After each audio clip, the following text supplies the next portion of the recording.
A continuación, Fuerza Motriz.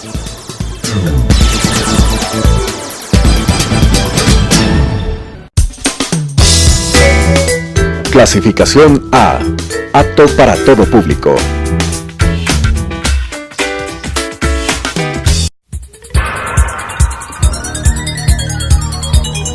Las opiniones vertidas en este espacio por la producción y dirección del programa son de exclusiva responsabilidad de sus autores y de quienes intervienen en ellos.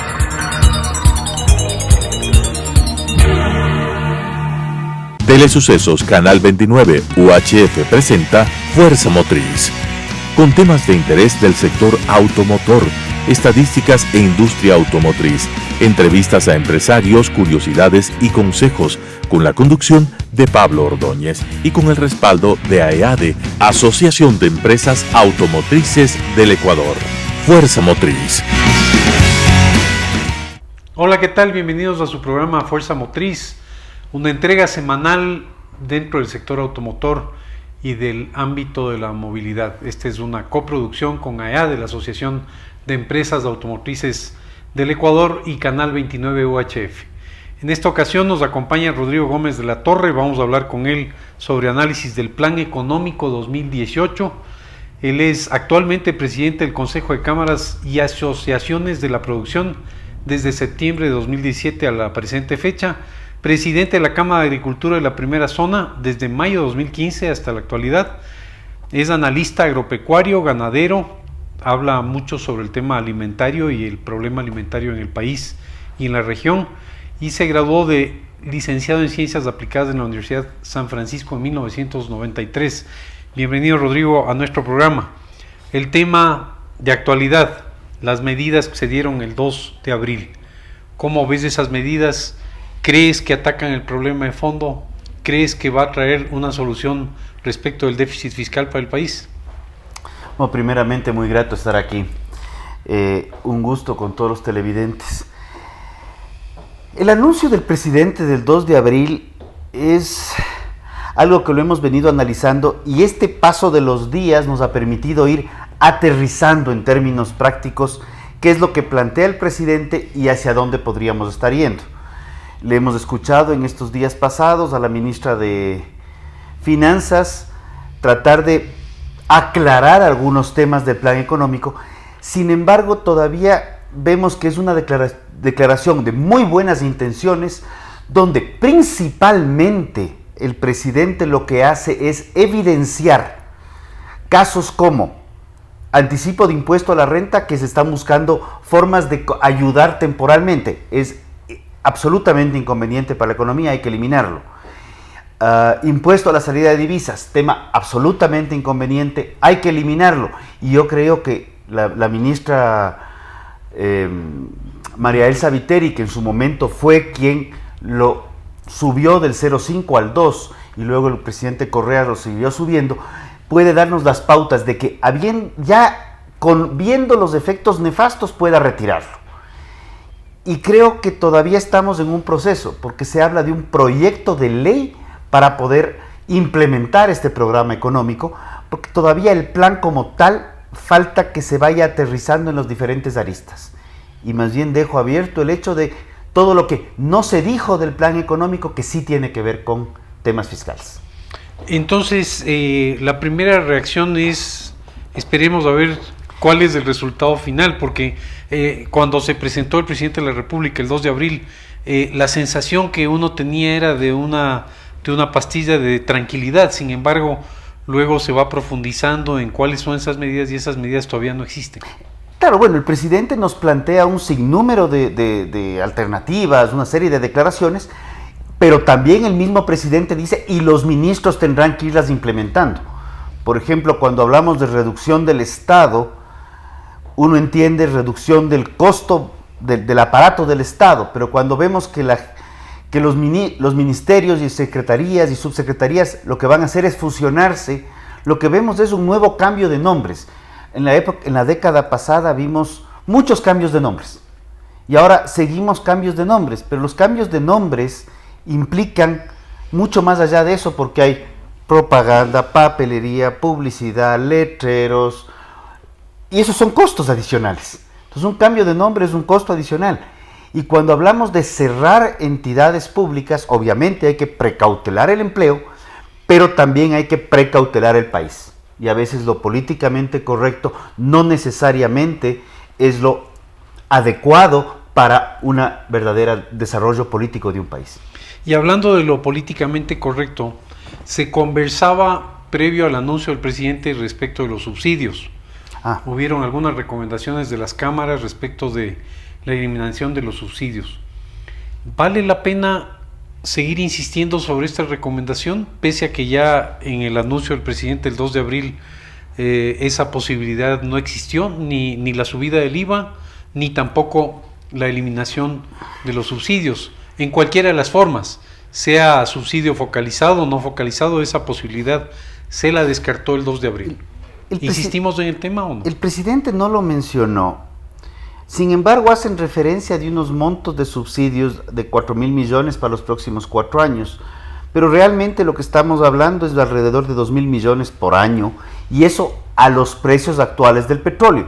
Los combustibles, de acuerdo a lo que fluctúa el precio del petróleo, para arriba o para abajo, van a subir o bajar. Sí creo que es importante coger ciertos conceptos que se plantearon la década pasada. La década pasada se habló mucho de que el Ecuador ama la vida, de que vamos a hacer el cambio de matriz energética, de que para el cambio de matriz energética vamos a tener hidroeléctricas. Pues ya están las hidroeléctricas. Tenemos un 53% de capacidad instalada ociosa, de acuerdo a noticias de esta semana. Y con un 53% de capacidad instalada ociosa, pues lo que debemos hacer es no tener ociosa la capacidad instalada. Si tenemos un sistema ejemplificador en Quito, puntualmente, del trolebús, el trole, claro, el trole es un sistema eléctrico. ¿Por qué no ir pensando en un programa? No es que se hace de un día para otro, pero sí ir pensando en una migración en el transporte público de las principales ciudades, salir del diésel y pasar a electricidad. ¿Y por qué comienzo con diésel y no topo gasolina y gas? Porque el mayor subsidio que tiene el Ecuador, casi el 50% de subsidios, están en diésel. Están en diésel por volumen y por precio. Luego tenemos que topar el tema de la gasolina súper, a diferencia de lo que mucha gente cree, tiene precio liberado. Entonces depende mucho de Petroecuador, quien marca el precio, cómo se la comercialice. La gasolina extra es un subsidio menor, y tenemos un subsidio que es el más polémico, pero es el más pequeño de todos, lo irónico de la vida, que es el subsidio del gas, que habría que pensar seriamente en refocalizar el gas, y de hecho se dijo que un ministro de energía, de electricidad, salió por plantear que las cocinas a inducción iban a ser el nuevo puntal, pero seguimos en anuncios. Y ya creo que es hora, si estamos hablando de que el Estado va a reducir algunas cosas y vamos a plantear IVA a los seguros médicos y vamos a retirar beneficios tributarios a ciertas personas, porque así es lo que anuncia el presidente y así es lo que van aterrizando el programa económico, pues sí creo que es interesante pensar en qué hacer con el tema subsidios.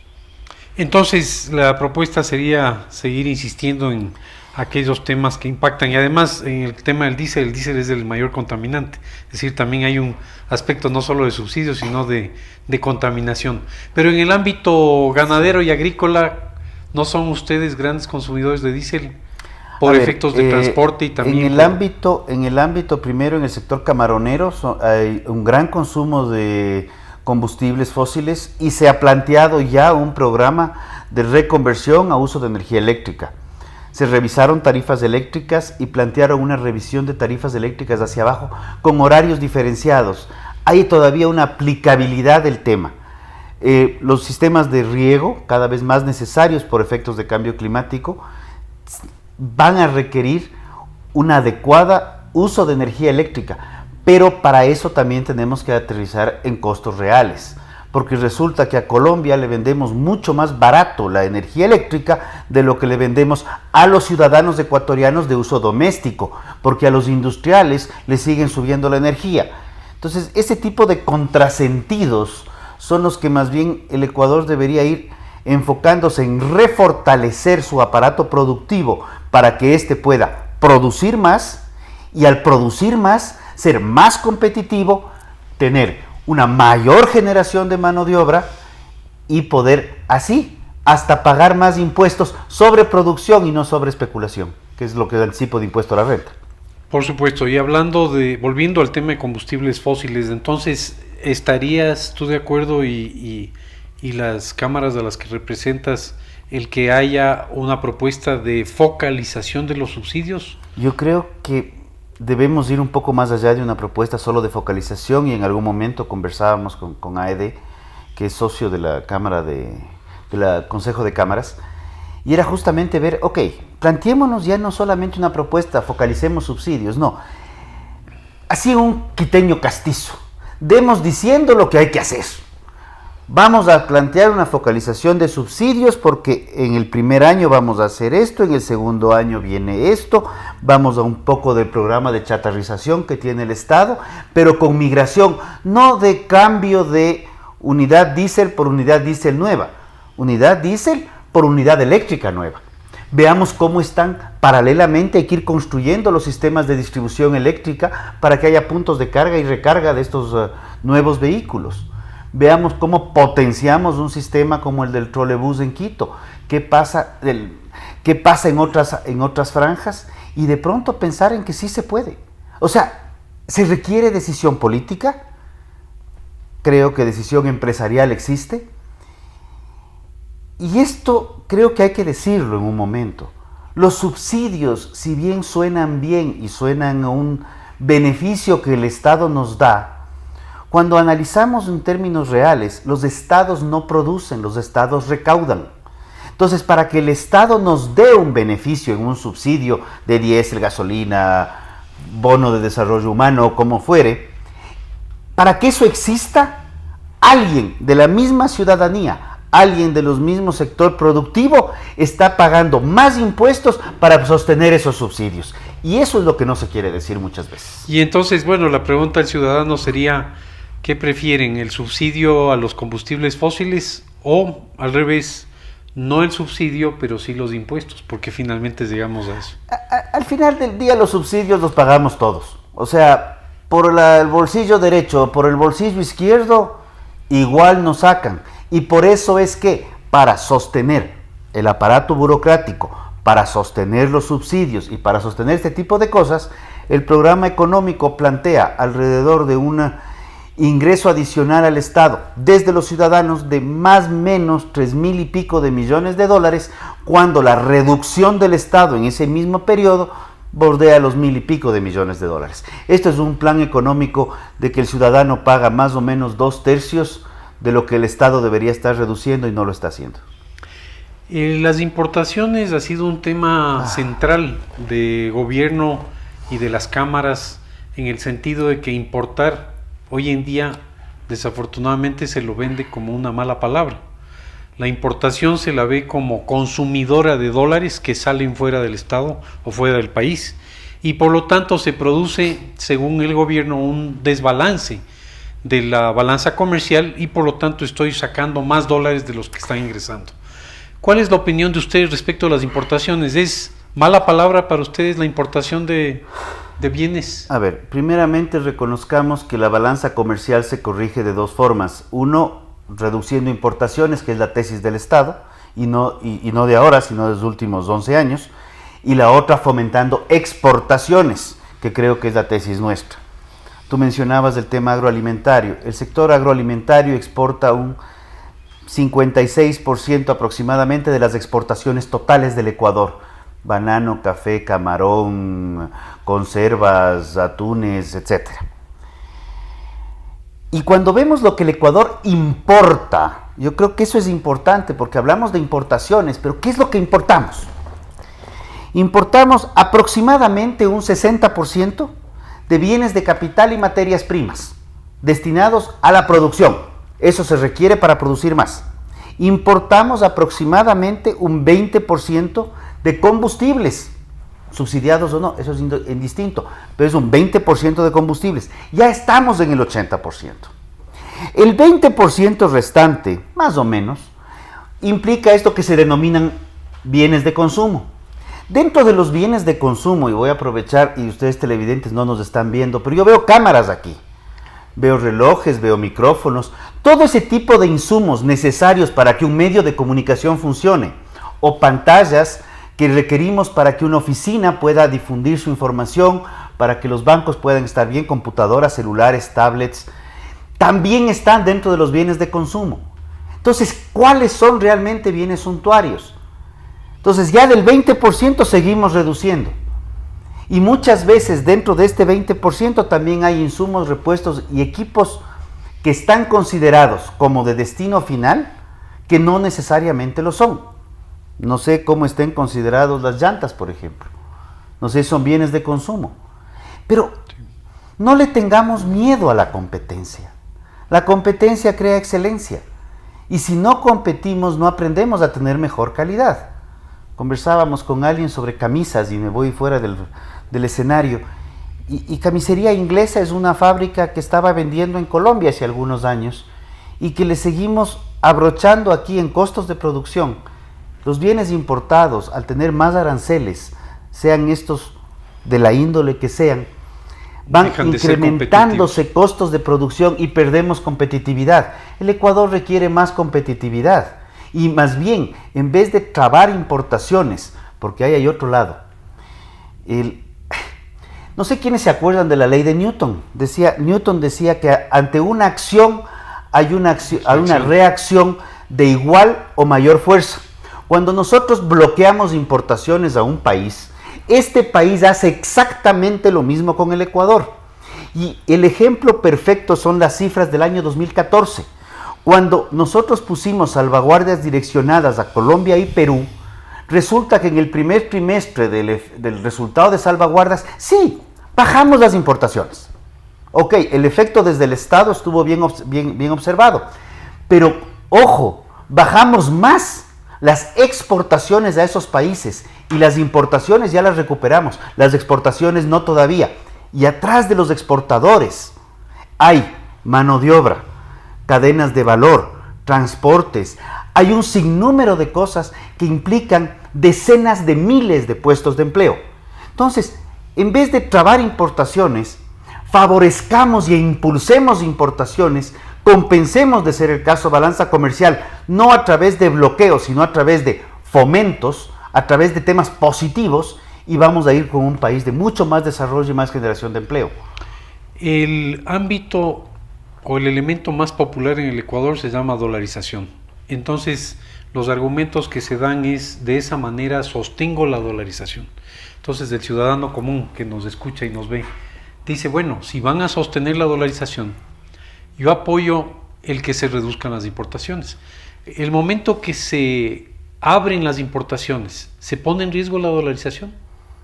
Si es que las importaciones se abren y no se trabaja en un programa paralelo de fomento de exportaciones, sí se puede poner en riesgo, pero creo que más riesgo pone en evidencia, más riesgo se pone la dolarización cuando tenemos un mal manejo de gobierno. Esta semana ha salido el informe de Contraloría de Deuda Pública. ¿Cuántos miles de millones de dólares en tasas de interés estamos sacando del Ecuador por un manejo irresponsable de deuda? ¿Un manejo irresponsable del gasto público? Yo creo que el Estado también tiene que poner un poco el dedo en la llaga. Hemos visto en estos meses, y se le felicita al presidente por la lucha contra la corrupción, pero más allá de un poco de acusaciones y demás, la pregunta es, ¿y dónde está la plata que se llevaron? ¿Y dónde está esa plata? Porque esa plata no está reinvertida en el Ecuador. Y esos sí son dólares que están saliendo de la economía. Corrupción, mal manejo de deuda. ¿Cuánto nos toca ir pagando por concepto de, hablamos de salud, de policías, de maestros, pero cuánto pagamos por servicio de deuda excedida? Ahí está poniéndose en riesgo la dolarización. Hay que trabajar el tema de deuda y hay que trabajarlo de manera urgente para corregir esas distorsiones que salen desde el Estado en perjuicio de los ecuatorianos. Y poniéndonos los pies sobre la tierra y hablando de renegociación de deuda, ¿es posible renegociar la deuda? seamos realistas. ¿Cómo está viendo el resto de países? ¿Cómo está viendo esta posibilidad de renegociación de deuda del anticipo petrolero? ¿Cómo nos están viendo el resto de entidades institucionales de financiamiento internacional al Ecuador? ¿Es posible renegociar o estamos hablando de una utopía? Vamos, la ministra Viteri va a hacer renegociación. ¿Cómo le vemos en ese escenario sentada con el Fondo Monetario o con el BID renegociando deuda? Pensemos un poco más en pequeño, porque cuando hablamos de deuda hablamos de unos montos que hasta escribirlos ocupan una sábana.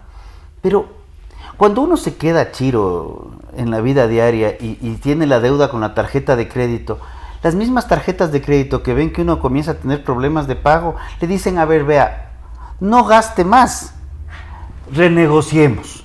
Usted tiene una deuda de $10,000 y tiene que pagar en los próximos 3 meses. Vea, le bloqueemos la tarjeta. Lo primero que hacen es bloquearte la tarjeta. No es que te dicen, sí, siga gastando para yo seguirle renegociando. Le bloqueo la tarjeta y vámonos a 1 año, 2 años. ¿Cómo están sus ingresos? Vámonos a 5 años. Entonces, renegociar no es un mito. Renegociar sin corregir el gasto, ese sí puede ser un poco más complejo. Yo creo que le voy a dar un voto de confianza al aparato económico y creo que la ministra María Elsa ya hizo alguna gestión en el pasado, gestiones que confiamos que no las repita, como declarar un no pago de deuda. Pero si nosotros seguimos honrando la deuda y planteamos mecanismos de repago de deuda o de refinanciación de deuda ampliando plazos, creo que es factible. No sé qué tan factible sea bajar mucho las tasas de interés, pero si vamos dinamizando en términos reales y prácticos del sector productivo, vamos corrigiendo temas como subsidios, vamos corrigiendo temas, ¿qué vamos a hacer con el IES? No le dejemos a un lado. ¿Cómo vamos a ir sosteniendo este tipo de cosas? Yo creo que hay muchas herramientas que el sector financiero internacional va a permitir para que podamos ir levantando. Ahí va a haber que levantar algo más de deuda, pero ir levantando deuda en mejores condiciones, orientado a mejores formas de pago, porque lo que no estamos viendo cuando hablamos de bonos, que es más o menos un porcentaje importante de la deuda, tenemos que ver cuándo vienen los vencimientos de los bonos y que probablemente esos bonos hay que refinanciarlos o de una vez ya ir pensando en cómo manejarlos. Porque se vienen vencimientos del 21, el 22, el 23, el 24, el 25 y el 26. O sea, sí se requiere una reingeniería de deuda y no podemos seguir pateando la pelota para adelante, porque cierto es que este gobierno va del 17 al 21. Pero el Ecuador no es un gobierno, el Ecuador tenemos todavía para rato, y quienes estamos con hijos, quienes tienen nietos, pues no están esperando emprender. Y cuando hablo de emprender, no hablo de los emprendedores que arrancan un negocio, sino hablo de mucha gente que está emprendiendo vuelo para asentarse en otros países. Y eso hay que tener cuidado, porque en el Ecuador hay talento. Desde el punto de vista del gremio al cual tú representas, ¿cuál debería ser el rol de AEADE y el sector automotor de tal manera de sintonizarse con lo que se viene en el país? ¿Cuál sería tu recomendación en cuanto a la responsabilidad que tenemos con la sociedad, con las cámaras, con los gremios? Yo creo que tomarle la palabra al presidente. Este es el momento de que el sector privado asuma sus competencias, pero las competencias del sector privado no están solamente en que le suban o les retiren beneficios tributarios. También están en decirle, ok, señor presidente, el plan de trabajo no es la lista de Santa Claus, que llegamos y le pedimos que nos baje el arancel o que nos... No, es decirle, señor presidente, este es un plan al menos, y esto sí es al menos 5 años plazo, para, de ser el caso, topar el tema subsidios, de ser el caso, abrir más importaciones, de ser más competitivos. Y hablo del sector automotor, dicen que es uno de los sectores que más emisiones genera. Perfecto, nosotros como sector automotor, y perdón, voy a meterme en una idea que se me acaba de venir a la cabeza, es vamos a fomentar con el X%, 0.0 algo por ciento de nuestras ventas, vamos a fomentar reforestación en áreas afectadas, en bordes de ciudades.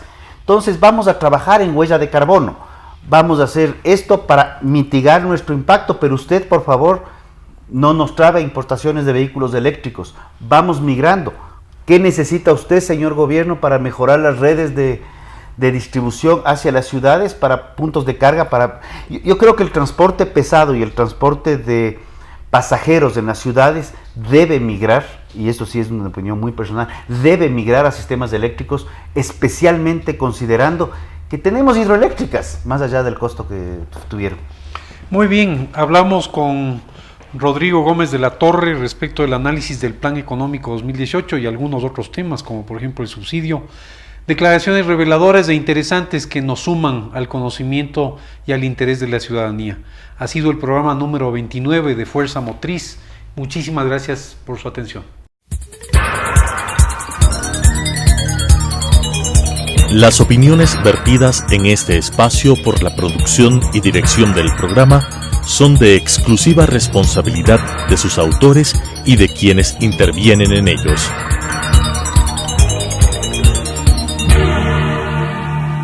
Telesucesos Canal 29 UHF presentó Fuerza Motriz, con temas de interés del sector automotor, estadísticas e industria automotriz, entrevistas a empresarios, curiosidades y consejos, con la conducción de Pablo Ordóñez y con el respaldo de AEADE, Asociación de Empresas Automotrices del Ecuador. Fuerza Motriz.